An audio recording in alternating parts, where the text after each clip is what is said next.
क्योंकि 9 तारीख का ये मामला है, आज हम 12 तारीख में बात कर रहे हैं, जी। लगभग 4 दिन का वक़्त हो गया और अब तक अपर्णा यादव की तरफ से कोई टिप्पणी इस आप परिवार से इस मुद्दे को ना जोड़ें, लेकिन एक महिला की सुरक्षा का मुद्दा महिला आयोग की उपाध्यक्ष से जोड़ा जाए तो ये गलत नहीं होगा। एक पद पे रहते हुए वो एक बड़ा बयान तो अपर्णा यादव न सिर्फ भारतीय जनता पार्टी की नेत्री हैं, बल्कि उत्तर प्रदेश महिला आयोग की उपाध्यक्ष भी हैं। महिला आयोग की उपाध्यक्ष होने के नाते चंद्रशेखर आजाद से जुड़ा एक ऐसा विवाद सामने आया था जिस पर खुलकर अपर्णा यादव ने अपनी चुप्पी तोड़ी थी। खुलकर वो सामने आई थी। महिला होने के नाते और महिला आयोग की उपाध्यक्ष होने के नाते अपर्णा यादव ने अपना फर्ज निभाया था। लेकिन महिला आयोग का जो उपाध्यक्ष का पद है, जब तक अपर्णा यादव को नहीं मिला था और भारतीय जनता पार्टी की नेत्री वो थी, लेकिन महिला पहलवानों का जो मुद्दा था, जो मुखरता के साथ पूरे देश भर में फैला था, जहां आरोप भारतीय जनता पार्टी के पूर्व सांसद बृजभूषण पर लगाए गए थे, छेड़खानी के आरोप लगाए गए थे, शोषण के आरोप लगाए गए थे, लेकिन अपर्णा यादव ने चुप्पी नहीं तोड़ी थी। यही अपर्णा यादव है जो एक बार फिर से सवालों के घेरों में आ रही, और सवाल बड़ा है कि हाल फिलहाल में अखिलेश और डिंपल यादव की बड़ी बेटी अदिति यादव के खिलाफ एक आपत्तिजनक पोस्ट साझा सोशल मीडिया पर की जाती है।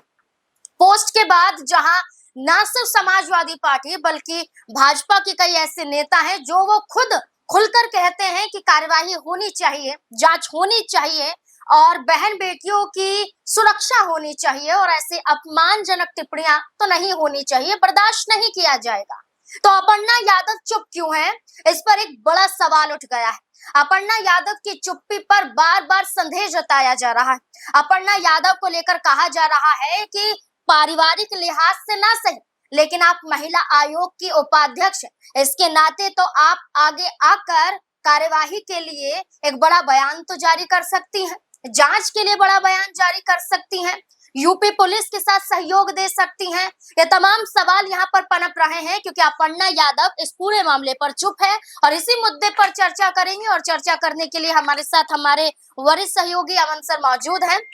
सर, लगातार हम यही चर्चा कर रहे हैं कि सपा में वापसी कब होगी, सपा में वापसी कब होगी, या बीजेपी के साथ हैं तो क्या उन्हें कोई पद मिलेगा। लेकिन अब सवाल बन जाता है बहन बेटियों की सुरक्षा का, सवाल बन जाता है महिलाओं की जो सुरक्षा है, अस्मिता है, उसको लेकर। अब जब अपर्णा यादव खुद महिला है, उनकी 2 बेटियां हैं, परिवार का मुद्दा है, महिला आयोग की उपाध्यक्ष है, लेकिन वो खामोश है। क्या इस खामोशी के पीछे क्या उन पर उंगली उठना जायज नजर नहीं आता है? देखिए बिल्कुल, और इसको लेकर तमाम तरह की बातें इस समय सोशल मीडिया पे भी हो रही हैं, तमाम लोग अपनी प्रतिक्रियाएं देते हुए नजर आ रहे हैं, क्योंकि आपने बिल्कुल सही बात को रखा कि चलिए आप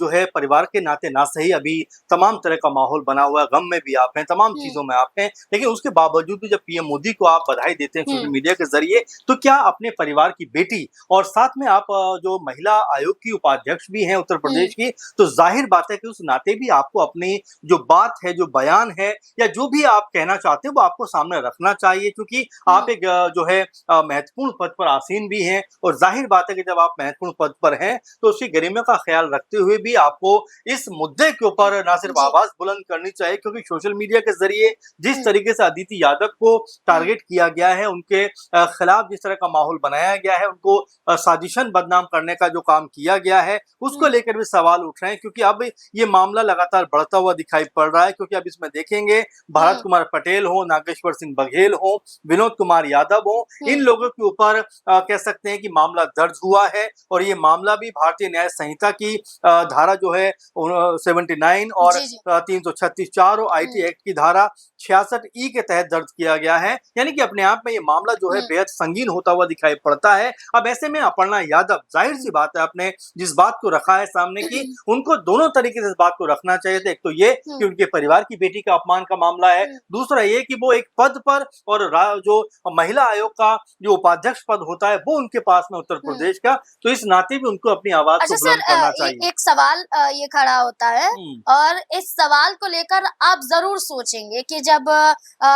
महिला आरक्षण बिल था जो संसद में जी। पेश होना था, जब गिर जाता है तो विपक्ष पर आरोप लगाया जी। जाता है कि ये महिलाओं का सम्मान नहीं करती हैं, विपक्ष की जो पार्टियां हैं, जी। महिला विरोधी पार्टियां ये हैं, ये नहीं चाहती हैं कि महिलाएं आगे बढ़े। आपने खुद कांग्रेस का झंडा जलाया था, सपा का झंडा जलाया था, जी। बाकायदा आपकी ये तस्वीरें भी सामने आई थी जब आप झंडा जला रही थी। तो जब आप महिला होने के नाते झंडा जलाती हैं कि विपक्ष महिलाओं का सम्मान नहीं कर रहा है, अब बेटियों के सम्मान की बात आ रही है तो आप बोल नहीं रही। देखिए, बिल्कुल ज़ाहिर-सी बात है क्योंकि यहाँ पे सपा प्रवक्ता जो हैं नाहिद खान, वो इस मामले के ऊपर अपनी बात रखती हैं और ये कहती हुई नज़र आती है कि अदिति यादव एक होनहार और हाईली क्वालिफाइड बच्ची हैं, अच्छे-बुरे की अच्छे समझ रखती हैं। चूँकि वो देश के तीसरे बड़े यूपी के सबसे बड़े राजनीतिक घराने से आती हैं, इसलिए उनके खिलाफ जो बेहुदा टिप्पणी की गई है, बेहुदा तरीके से उनके खिलाफ जो पोस्ट किया गया है, वो ज़ाहिर बात है कि इस घटना को लेकर बहुत दुखी भी हैं और ये जो मामला है कहीं न कहीं महिलाओं का मान-सम्मान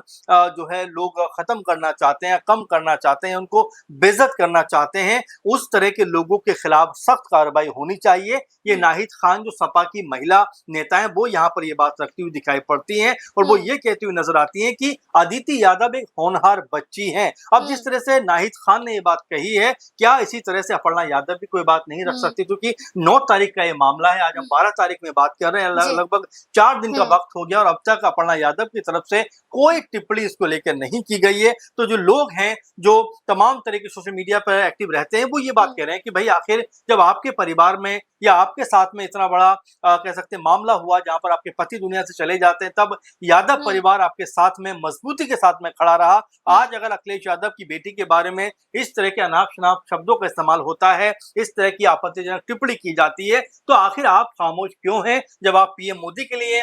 जो है ट्वीट कर सकती हैं या जो भी सोशल मीडिया पर आप संदेश भेज सकती हैं, तो क्या इस मामले के ऊपर आप जो है 2 शब्द नहीं कह सकती है? तमाम तरीके से अब जो लोग हैं वो अपर्णा यादव को लेकर इस तरह की बातें करते हुए दिखाई पड़ रहे हैं। देखिए बिल्कुल सर, ये एक बड़ी बात बन जाती है उत्तर प्रदेश के लिहाज से, क्योंकि एक बड़ा राज्य है और ना सिर्फ राज्य की बात करें, एक बड़ा मुद्दा बन जाता है, बहन बेटियों की सुरक्षा से जुड़ जाता है, इज्जत सम्मान से जुड़ जाता है। और यहाँ पर जब महिलाओं की बात आती है, बहन बेटियों की बात आती है, तो खुलकर वो खुद सामने भी आती हैं। और जैसा कि आपने एक बयान कोट किया और ये बताया कि जैसे सपा की नेत्री बोल सकती हैं, तो क्या अपर्णा यादव इस पर कुछ नहीं कह सकती हैं? तो ये एक बड़ा मुद्दा बन जाता है। सर एक और आखिरी सवाल रहेगा कि जब बात आई कि प्रतीक यादव का निधन हो गया है और उसके बाद उनकी दोनों बेटियों की चर्चा की गई, प्रतिमा और पद्मजा की, तो डिंपल यादव भी उनके साथ देखी गई थी। अखिलेश यादव का जिक्र आप बार-बार करते ही हैं कि कैसे अखिलेश यादव ने अंतिम संस्कार के दौरान जब घाट पर मौजूद थे, तो उनकी छोटी बेटी पद्मजा का कैसा ख्याल रखा, कैसा ध्यान रखा। अर्जुन यादव की बात करें जो अखिलेश यादव के बेटे हैं, उस दौरान वो नजर आए और चाचा को याद कर भावुक भी हुए, उनकी दोनों बेटियां दिखाई दी, यानी कि पूरा परिवार और परिवार के साथ बच्चे भी वहां पर अपनी भागीदारी दे रहे थे। तो अब यहाँ पर अपर्णा यादव को लेकर ये कहा जा रहा है, लोग कह रहे हैं कि अगर आपकी बेटी पर अगर ऐसी टिप्पणी की गई होती तो क्या आप कुछ नहीं कहते? देखिए जाहिर बात है किसी की बेटी पे, बहन पे, माँ पर इस तरह की टिप्पणी करना पहली बात तो बहुत गलत है। इस तरह की बातों को साझा करना, टिप्पणी करना और पोस्ट के जरिए ये सब बातें बताना मेरे ख्याल से बहुत ज्यादा बुरा काम है, इससे दूर रहना चाहिए। लेकिन ऐसे में भी अगर इस तरह की टिप्पणी की गई है, इस तरह की बात रखी गई है, कही गई है, तो जाहिर बात है कि अपर्णा यादव को लेकर जो आप बात कह रहे हैं कि अगर उनके बेटी के लिए या कोई किसी की बेटी के लिए, सिर्फ अपर्णा यादव ही नहीं बल्कि तमाम अगर हम तौर पर देखें तो अब तक जो आपत्तिजनक शब्द इस्तेमाल भी किए गए हैं और समय समय पर हमने देखा है कि तमाम जो बड़े लोग हैं उनके खिलाफ भी इस तरह की भाषा का प्रयोग किया गया है, तो कोई भी इसको सही नहीं ठहरा सकता, कोई भी इसके पक्ष में खड़ा नहीं हो सकता। लेकिन देखिए ऐसे मामलों में जब जब इस तरह से किसी बेटी के ऊपर, किसी माँ के ऊपर, किसी बहन के ऊपर, किसी पत्नी के ऊपर ऐसे आरोप लगाए जाते हैं और ऐसी मनगढ़ंत तरीके से फर्जी जो पोस्ट है वो की जाती है, तो जाहिर बात है कि उसका जोरदार विरोध होना चाहिए। और जो आपने इशारा किया कि अगर अपर्णा यादव इस पद पर बैठी हुई हैं, तो जाहिर बात है कि उनको भी जो है मजबूत तरीके से अपना पक्ष रखना चाहिए था और अदिति यादव के पक्ष में खड़ा होना चाहिए था। क्योंकि देखिए पार्टी और ये तमाम चीजें तो रह जाती है, लेकिन महत्वपूर्ण बात ये होता है कि ऐसे वक्त में आप परिवार के साथ में कितना मजबूती के साथ में खड़े हुए थे, वो सबसे अधिक जरूरी है, क्योंकि आपने ही कहा कि जिस तरह से हमने देखा, चाहे 13वीं का मौका हो या अंतिम संस्कार का मौका हो प्रतीक यादव की, पूरा यादव कुनबा एकजुट नजर आया था। डिंपल यादव वहां पर मौजूद थी, जो है अखिलेश यादव वहां पर मौजूद थे, अर्जुन और जो अदिति और टीना, तमाम जो उनके परिवार के लोग हैं वो वहां पर नजर आए थे। तो इससे पारिवारिक जो वैल्यू है, पारिवारिक जो संस्कार है वो भी दिखाई पड़ते हैं कि कोई भी गलत चीज या कोई भी दुखद घटना होगी तो एक दूसरे के साथ में हम लोग खड़े होंगे। लेकिन अपर्णा यादव को लेकर यही कहा जा रहा है कि उनको इस मामले में अपनी प्रतिक्रिया जरूर देनी चाहिए थी। अगर उन्होंने प्रतिक्रिया नहीं दी है तो अभी भी ये वक्त है जब वो अपना कोई बयान साझा कर सकते हैं, क्योंकि एक तो यह है कि वो परिवार से आती हैं और दूसरी महत्वपूर्ण बात यह है कि वो महिला आयोग उत्तर प्रदेश में उपाध्यक्ष के पद पर तैनात हैं। तो इस मद्देनजर भी उनको अपना बयान जरूर जारी करना चाहिए। देखिए, बिल्कुल यही बड़ी बात है कि अब परिवार से इस मुद्दे को ना जोड़ें, लेकिन एक महिला की सुरक्षा का मुद्दा महिला आयोग की उपाध्यक्ष से जोड़ा जाए तो ये गलत नहीं होगा। एक पद पे रहते हुए वो एक बड़ा बयान तो जारी कर सकती थी, लेकिन अब इसी मुद्दे को लेकर आप क्या सोचते हैं? क्या वाकई आपका भी नजरिया यही बताता है कि अपर्णा यादव को आगे आना चाहिए था, बयान जारी करना चाहिए था, या कोई कदम उठाना चाहिए था महिला आयोग के उपाध्यक्ष होने के नाते? क्या लगता है आपको? आप भी अपनी राय हमारे साथ जरूर साझा करें। धन्यवाद।